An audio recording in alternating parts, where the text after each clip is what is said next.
Después de haber adorado al Señor y disfrutado de su presencia, en este día vamos a continuar con nuestra serie Tiempos de Crisis.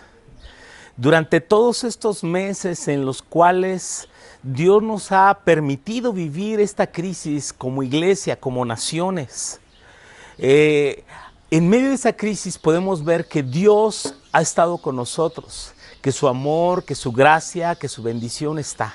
Prepara tu corazón.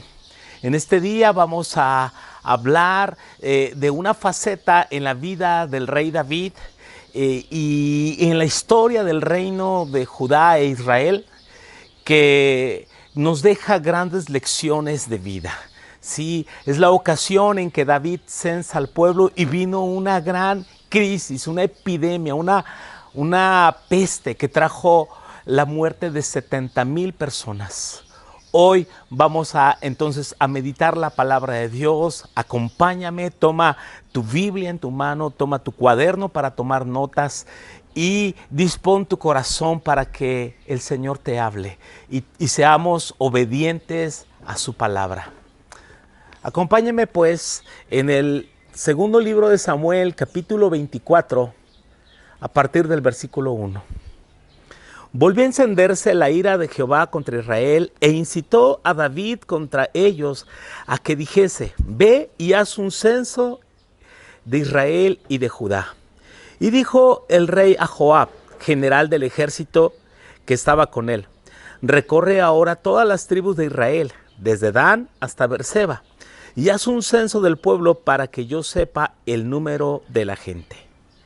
Joab respondió al rey: añada Jehová tu Dios al pueblo 100 veces tanto como son, y que lo vea mi señor el rey. Mas ¿por qué se complace en esto mi señor el rey? Pero la palabra del rey prevaleció sobre Joab y sobre los capitanes del ejército. Salió pues Joab con los capitanes del ejército de delante del rey para hacer el censo del pueblo de Israel. Y pasando el Jordán, acamparon en Aroer, al sur de la ciudad que está en medio del valle de Gad y junto a Jazer. Después fueron a Galat, a la tierra baja de Osdi, y allí en Daahán y a los alrededores de Sidón. Fueron luego a la fortaleza de Tiro y a todas las ciudades de los heveos y de los cananeos, y salieron al Negev de Judá en Beerseba. Después que hubieron recorrido toda la tierra, volvieron a Jerusalén al cabo de 9 meses y 20 días. Y Joab dio el censo del pueblo al rey, y fueron los de Israel 800,000 hombres que sacaban espada, y los de Judá 500,000 hombres. Después que David hubo censado al pueblo, le pesó en su corazón, y dijo David a Jehová: he pecado gravemente por haber hecho esto, mas ahora, oh Jehová, te ruego que quites el pecado de tu siervo, porque yo he hecho muy neciamente. Y por la mañana, cuando David se hubo levantado, vino palabra de Jehová al profeta Gad, vidente de David, diciendo: ve y di a David, así ha dicho Jehová, 3 cosas te ofrezco, tú escogerás una de ellas para que yo la haga. Vino pues Gad a David y se lo hizo saber, y le dijo: ¿quieres que te vengan 7 años de hambre en la tierra? ¿O que huyas 3 meses delante de tus enemigos y que ellos te persigan? ¿O que 3 días peste en tu tierra? Piensa ahora y mira qué responderé al que me ha enviado. Entonces David dijo a Gad: en grande angustia estoy. Caigamos ahora en mano de Jehová, porque sus misericordias son muchas, mas no caiga yo en manos de los hombres. Y Jehová envió la peste sobre Israel desde la mañana hasta el tiempo señalado, y murieron del pueblo desde Dan hasta Beerseba 70,000 hombres. Y cuando el ángel extendió su mano sobre Jerusalén para destruirla, Jehová se arrepintió del mal y dijo al ángel que destruía al pueblo: basta ahora, detén tu mano. Y el ángel de Jehová estaba junto a la era de Araúna Jebuseo. Y David dijo a Jehová: cuando vio al ángel que destruía al pueblo: yo pequé, yo hice la maldad. ¿Qué hicieron estas ovejas? Te ruego que tu mano se vuelva contra mí y contra la casa de mi padre. Y Gad vino a David aquel día y le dijo: sube y levanta un altar a Jehová en la era de Araúna Jebuseo. Subió David conforme al dicho de Gad, según había mandado Jehová. Y Araúna miró al rey y a sus siervos que venían hacia él. Saliendo entonces Araúna, se inclinó delante del rey rostro a tierra. Y Araúna dijo: ¿por qué viene mi señor el rey a su siervo? Y David respondió: para comprar de ti la era, a fin de edificar un altar a Jehová, para que cese la mortandad.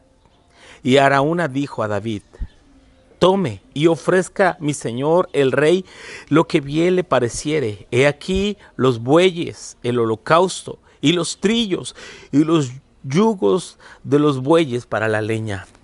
Todo esto, oh rey, Araúna lo da al rey. Luego dijo Araúna al rey: Jehová tu Dios te sea propicio. Y el rey dijo a Araúna: no, sino que por precio te lo compraré, porque no ofreceré a Jehová mi Dios holocaustos que no me cuesten. Entonces David compró la era y los bueyes por 50 siclos de plata, y edificó allí David un altar a Jehová, y sacrificó holocaustos y ofrendas de paz, y Jehová oyó las súplicas de la tierra, y cesó la plaga en Israel. Vamos a orar. Señor, en el nombre que es sobre todo nombre, en el precioso nombre de Jesús, Señor, estamos delante de ti. Tu palabra, Señor, es viva y eficaz. Tu palabra es más cortante que toda espada de dos filos, Señor, y puede penetrar aún lo más profundo de nuestros corazones, Señor. Discierne los pensamientos, Señor. Discierne las intenciones del corazón. Señor, danos un corazón no solamente para oír, sino para obedecerla. Lo pedimos en el nombre de Jesús. Amén. En los tiempos de crisis podemos cometer los más grandes errores. Ese sería nuestro tema. En los tiempos de crisis podemos cometer los más grandes errores. Cuando una persona se encuentra bajo presión, bajo crisis, puede cometer errores de los cuales se puede arrepentir toda la vida.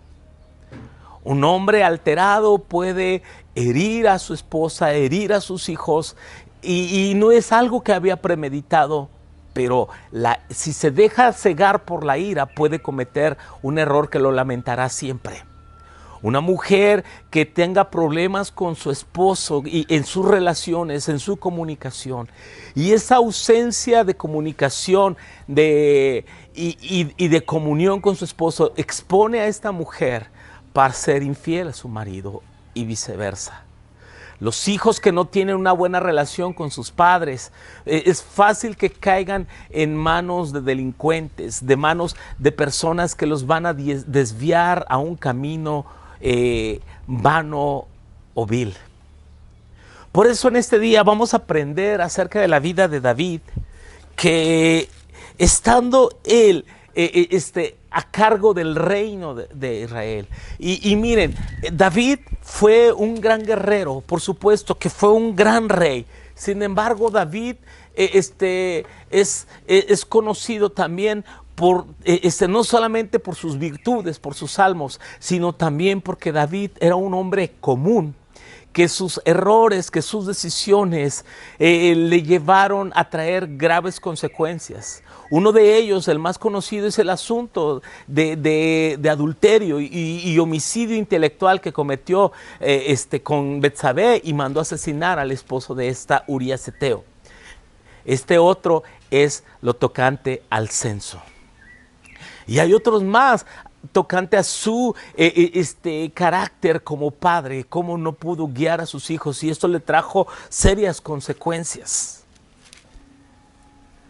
Dice, comienza este pasaje que se volvió a encender la ira del Señor. Se volvió a encender la ira de Jehová. Y es algo que muchas veces los creyentes tienen, pasan por alto. Que no tomamos en cuenta que Dios sí ciertamente es un Dios de amor, es un Dios de misericordia, pero escucha, es un Dios de ira. Sí, horrenda cosa es caer en manos del Dios vivo. Horrenda cosa es caer en manos del Dios vivo. Cuando David, estando allí, y este pasaje se repite también en 1 Crónicas 21, y hay una aparente contradicción porque 1 Samuel dice que Dios incitó a David y luego dice en 1 Crónicas que fue Satanás quien incitó a David, que puso eso en su corazón. Y entonces son ambas cosas, no hay una contradicción en las escrituras, sino que simplemente, o sea, David siguió sus impulsos carnales y Dios permitió, porque David, como toda persona, era un hombre que tomó su decisión. Dios creó al hombre con la libertad, con un libre albedrío, esa libertad para decidir entre lo bueno y lo malo. Fue la decisión de David, quien no guiado por supuesto por Dios, o sea, él quiso hacer un censo en Israel. Y este censo tenía por objeto no simplemente saber el número de soldados o efectivos en el ejército que tenía. Detrás de esto, porque hay otros censos en la Biblia, hay muchos censos que se hicieron tocante a los números de los hijos de Israel, las jornadas, los guerreros por tribus, sacerdotes, etc. Hay muchos censos, pero este censo fue incitado en este corazón que se llenó de egoísmo. Mira que por un momento este gran adorador se llenó, se quiso jactar y ya estando en la cumbre, vamos a decirlo así, de su reinado, David quiere decir, bueno, a ver, ¿cómo cuántos soldados tenemos? A ver, ¿cuánto es nuestro poderío militar? ¿Sabes? David tenía una idea de cuánto era. Ya no, mira, David acabó con todos sus enemigos en derredor por una sola causa: Dios estaba con él. Dios estaba con David, Dios estaba con su pueblo. Pero David por un momento estaba olvidándose que la victoria viene del Señor, que su fuerza viene de Dios. Si por un lado, cuando él era un jovencito, él entendió que él iba y él venció a aquel gigante en el nombre de Jehová de los ejércitos. Pero ha pasado el tiempo, ahora es un hombre maduro, ahora es un hombre rico, ahora tiene un ejército, ahora está en su palacio y tiene esta brillante idea. Mira, no todas esas brillantes ideas vienen del corazón de Dios. Muchas veces esas ideas no vienen de Dios, vienen del diablo. Y Dios respeta tu decisión. Debemos nosotros saber discernir cuando algo viene de Dios y no. Y David quiso en un momento decir: cuánto poder tengo, de cuánto poder disponemos, cuánta es mi fuerza. Ante una crisis, escúchame bien, nosotros no podemos decir con qué contamos, sí, sino nosotros debemos mirar al cielo. Nosotros debemos entender que si Dios no nos salva, nosotros estamos perdidos. Como dijese el Salmo 127, si Jehová no edifica la casa, en vano trabajan los que la edifican. Si Jehová no vela la ciudad, en vano vela la guardia. Si nosotros no aprendemos a depender de Dios, sin importar lo rico que seas, lo fuerte que seas, lo grande que seas o lo preparado que estés, sin importar lo grande o lo chica que es una iglesia. Yo recuerdo cuando ingresamos en el seminario a estudiar allá por el año 95 y era común entre la familia seminarista mencionar que los jóvenes de primer año eran mucho más espirituales y mucho más sencillos que los alumnos de cuarto año, los que estaban para egresar. Había una gran diferencia entre el carácter cristiano, entre la sencillez y la pureza de su fe. Qué terrible que con el paso de los años, el estudio, la preparación, la intelectualidad, el coeficiente quizás de muchos se botaba y perdían esa frescura, esa sencillez, esa pureza que da la comunión con Dios. Que Dios nos libre de pensar que nosotros podemos hacer las cosas por lo que sabemos o por lo que tenemos. Cuando éramos unos pocos en la iglesia y orábamos y clamábamos, y si Dios nos da la bendición de seguir creciendo, sabes, no importa cuántos somos, siempre dependeremos del poder y de la gracia de Dios. Siempre dependeremos del poder y su gracia. No se te olvide eso, iglesia. Debemos depender de su amor y del poder de su fuerza. Debemos en un momento dado atender el consejo de otros. El general, que por cierto no era el más espiritual de su pueblo, pero el propio Joab, el general del ejército de David, él le dijo: ¿para qué quiere hacer esto, mi señor? Sí, ¿para qué quiere hacer esto, mi señor? Sí, o sea, él estaba diciendo: no es necesario que Jehová añada 100 veces más de lo que tienes. Pero mira, ¿para qué? ¿Para qué vamos a hacer y vamos a hacer este censo y vamos a ofender a Dios? Sin embargo, dice que la palabra del rey prevaleció sobre el general y sobre sus capitanes.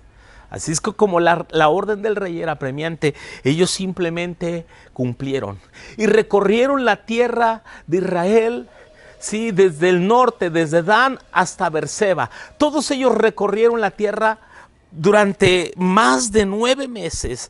Salieron durante 9 meses y 20 días. Durante todo ese tiempo, ellos recorrieron la tierra para censar. Recuerda, no existían las estrategias de estadística y censo, y aún así nuestras naciones, como en México, se censa cada 10 años. ¿Sí? Pero se censa para conocer las necesidades, los desafíos y todo aquello que compone una población de un país. David solamente quería saber cuántos efectivos de su ejército tenía. Y al final vienen con el resultado. Ellos tenían 800,000 hombres fuertes que sacaban de espada de todo Israel, y de Judá 500,000. O sea que David tenía nada más y nada menos que 1,300,000 hombres.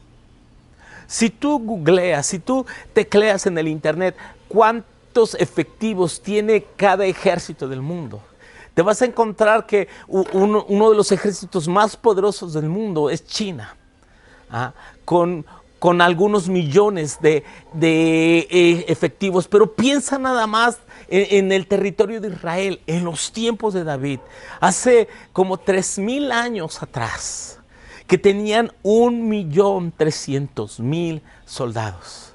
Esto aún en la actualidad, si esto fuera así, David tendría más soldados que muchos países en este tiempo. Tendría más soldados que muchos países en este tiempo. Tendría más soldados que el ejército mexicano. Tendría tantos soldados como los tiene los Estados Unidos. Sabes, necesitamos entender que David se había llenado de orgullo, se había llenado de autosuficiencia, de creer que él solo podía. Ahora ya no necesitaba a Dios en su vida. Esa fue la ofensa. Esto encendió la ira de Dios. Ten cuidado, iglesia. Ten cuidado cuando tú y yo pensemos. Es lo más peligroso que podemos hacer, que nosotros podamos pensar que nosotros podemos sin Dios. Eso es cavar nuestra propia tumba. Eso es abrir puertas al pecado y la maldición. Abandonar a Dios por confiar en nuestra propia fuerza. En Proverbios 3 escribía Salomón y decía: apóyate en Jehová y no te apoyes en tu propia prudencia, no te apoyes en tu propia fuerza, no te apoyes en tu inteligencia. Qué terrible es que en un tiempo de crisis como el que estamos viviendo, nosotros estemos buscando cómo le vamos a hacer. Desde un principio lo dijimos, tenemos que venir a Dios y saber esperar en Él, saber confiar en Él. Cuando David se entera de esto, después reflexiona y dice: he pecado contra Jehová. He pecado contra Jehová. Algo que podemos ver también en David es que a pesar de sus errores, también fue un hombre que supo reconocerlos. Supo reconocer cuando él se equivocó. Claro, tardó 9 meses en rectificar. Imagínate, desde que dio la orden hasta que regresaron aquellos, su general y sus oficiales después de hacer el censo, pues 9 meses y 20 días. Hasta entonces, cuando tuvo los resultados, David dijo: he pecado, he pecado. Primero, no te apoyes en tus fuerzas. Segundo, arrepiéntete a tiempo. Rectifica tus errores a tiempo. No esperes cuando ya la situación está encima. No esperes cuando ya los problemas están encima. No esperes cuando ya las cosas ya vienen y ya las consecuencias están siendo efectuadas en nosotros. ¿Cuántos hombres, cuántos padres de familia no hemos sido diligentes con nuestros hijos y después estamos viendo las consecuencias y decir: híjole, me equivoqué, nunca le puse freno, nunca lo discipliné, nunca le corregí? ¿Cuántas personas se arrepienten de no haber buscado al Señor en su juventud y ahora son viejos, enfermos, solos, sin familia? Porque no quisieron reconocer a tiempo. Si tú estás escuchando este mensaje, es porque Dios está hablando a tiempo y te está diciendo: rectifica a tiempo, antes que vengan las consecuencias. El rey Salomón, citando Eclesiastés capítulo 11, versículo 9 en adelante y los primeros versículos del capítulo 12, él dijo: acuérdate de tu Creador en los días de tu juventud. Acuérdate de tu Creador en los días de tu juventud, antes que vengan los días malos y lleguen los años de los cuales digas: no tengo en ellos contentamiento. ¿Sabes? Mucha gente ha dejado pasar el tiempo, han dejado pasar años de su vida. Y después, al final de sus días, que terminan viejos, solos, amargados, sin familia, se lamentan, dicen: hubiera yo atendido a tiempo. David esperó 9 meses con 20 días. Sí, él pudo haber detenido las consecuencias de esa mala decisión. Esa mala decisión, sin embargo, no lo hizo sino hasta más tarde. Yo te invito en este día, si Dios te está hablando aquí, es porque tú tienes que poner un freno a cosas que traerán consecuencias a tu vida y te vas a lamentar después. No podemos seguir así, no podemos continuar de la misma manera. Tenemos que pensar que nuestras acciones, nuestras decisiones afectarán no solo tu vida, afectarán tu familia, afectarán tus hijos, afectarán tu nación. Tú dices: bueno, es que se trataba de David porque era el rey. No, escúchame bien. Hay personas que han echado a perder planes gloriosos que Dios tenía para ellos porque no pensaron en el momento de tomar una decisión absurda, tonta. Sí. Y la otra cosa, dice que cuando ya vienen con la noticia y le dan a conocer a David que él tiene un ejército tan numeroso como de las más grandes naciones hoy en día.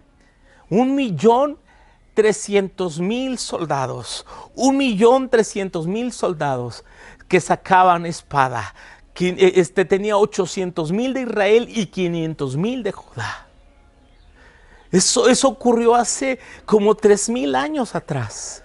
Si nosotros comparamos el número de efectivos que tendría David, David podía competir con las más grandes potencias de hoy en día. con el número de efectivos. Y eso lo haría una gran potencia. Imagínate en su tiempo. Pero, ¿sabes? Él no rectificó a tiempo. Pero cuando él viene con la noticia, dice, he pecado contra Jehová. He pecado contra Jehová. A pesar de los grandes errores que David cometió, David sí confesó su falta, admitió su falta. Y podríamos decir, bueno, más vale tarde que nunca. Tardó 1 año en confesar su adulterio y su homicidio que cometió respecto a Betsabé y Urías. Tardó 9 meses y 20 días en admitir, he pecado contra Jehová. Y sabes, Dios le envió al profeta Gad y le da 3 opciones, le da 3 sabores. Escoge tú, David. Primeramente, le dice, van a venir 7 años de hambre sobre todo el país. Imagínate que esos 7 años de hambre, habría dolor, habría miseria, habría agonía, habría muerte y dejaría el país completamente arruinado y devastado. 7 años de hambre. ¿Será que tú has pasado tantos años de miseria y de pobreza y no te has dado cuenta que estás bajo un juicio de Dios por tus malas decisiones? La otra opción que le dio el profeta, le dijo que huyas por 3 meses delante de tus enemigos. David también es conocido como un victorioso. A todas las batallas que iba David, todas las veces él venció.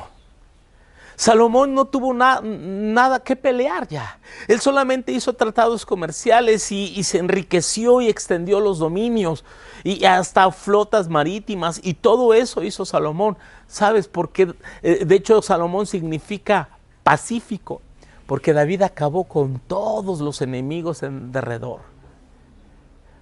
Pero ¿te imaginas a un David huyendo 3 meses de sus enemigos? Siendo humillado, siendo derrotado.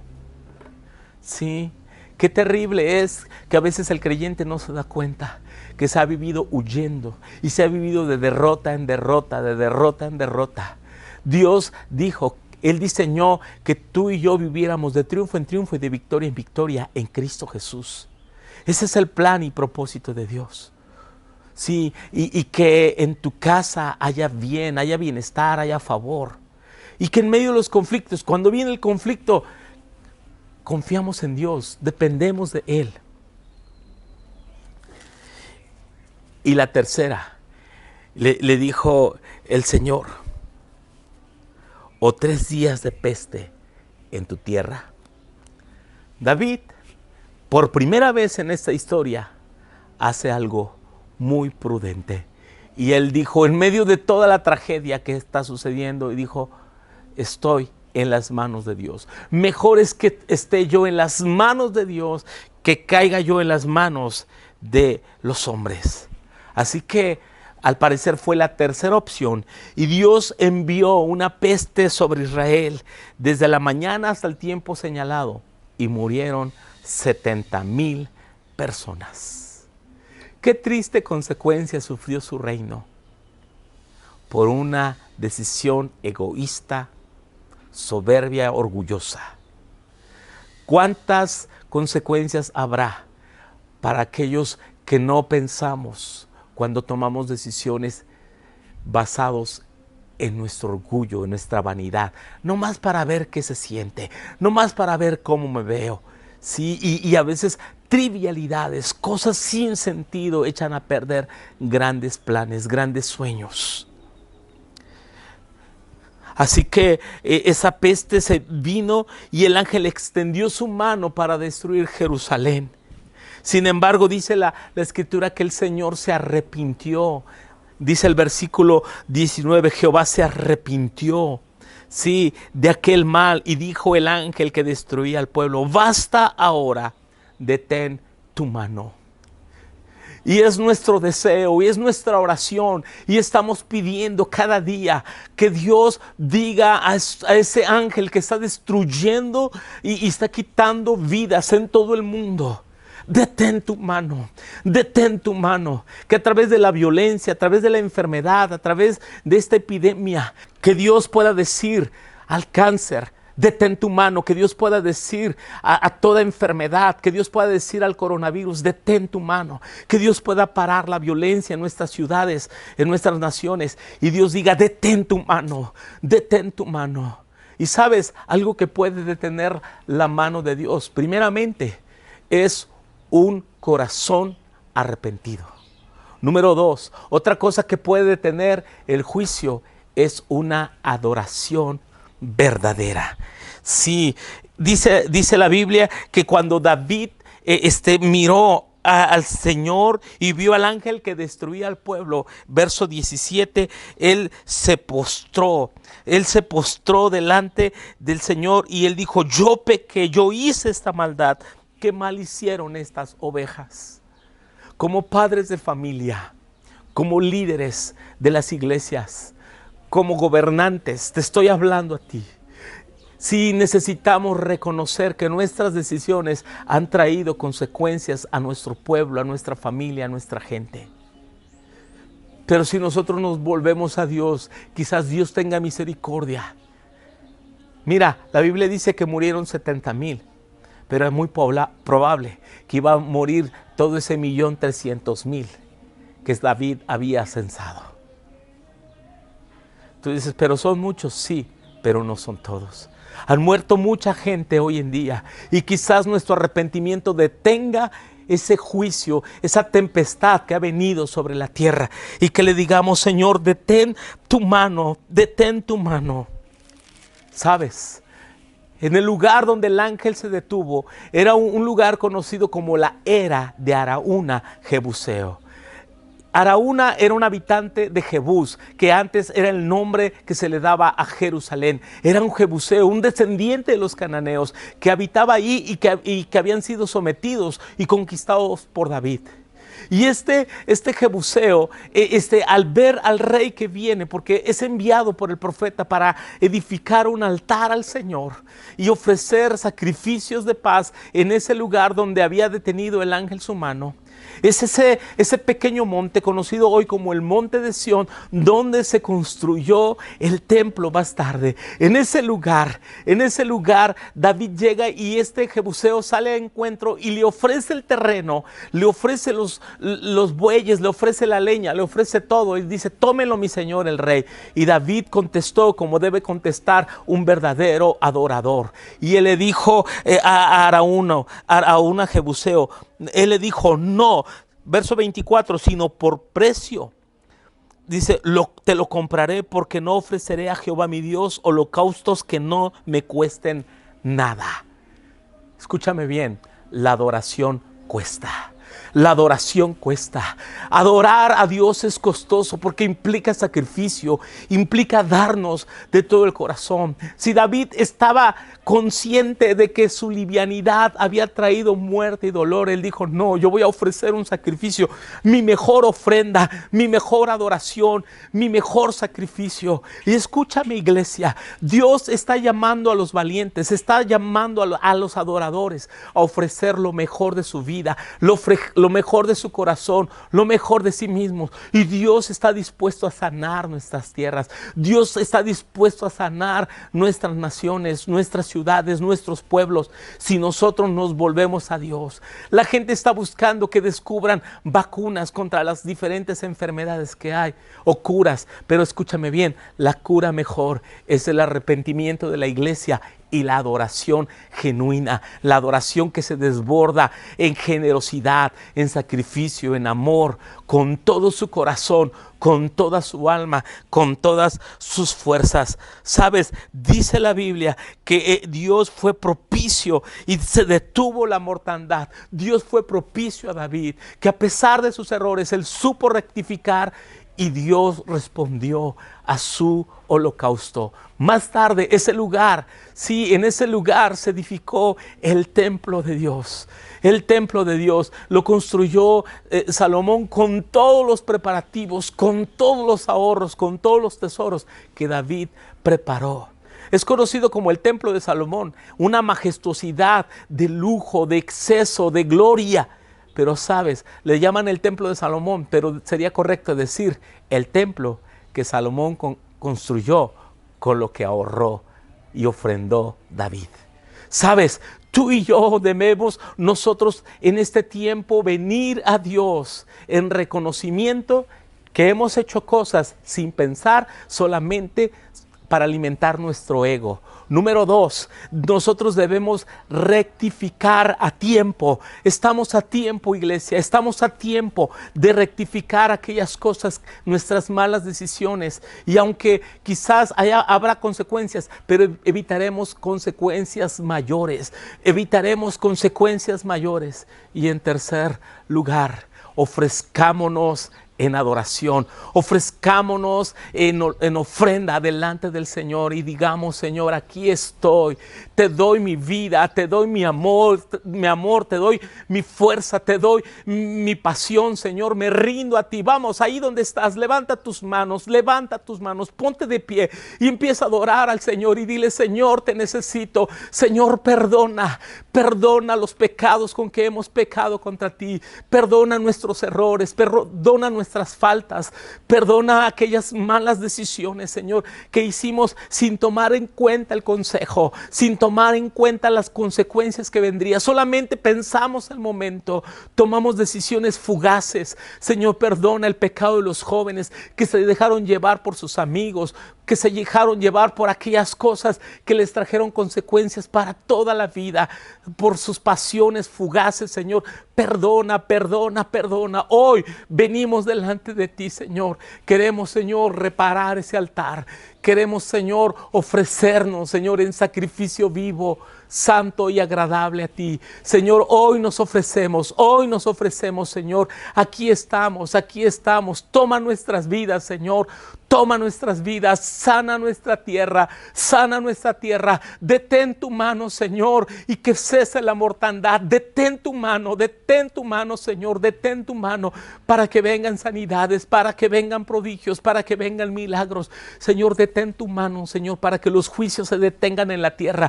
Detén tu mano, Señor. Que todo ángel que ha sido enviado para traer muerte y destrucción sea detenido a tu orden, Señor, a tu orden, Señor, a tu palabra. Señor, como en los tiempos de David, por favor, hoy nos volvemos a ti de todo nuestro corazón, y de toda nuestra alma. Y quiero decirte una cosa más: si tú que estás mirando este video no has aceptado a Cristo Jesús como tu Señor y Salvador, es tiempo de rendirte a Dios en este momento. ¿Por qué no haces una oración conmigo y le dices: Señor Jesús, perdona mis pecados, sé mi Señor, sé mi Salvador, sé el dueño de mi vida, Señor, te necesito, te acepto como mi único y suficiente Salvador, quiero vivir para ti, en el nombre de Jesús, amén. Que el Señor te bendiga.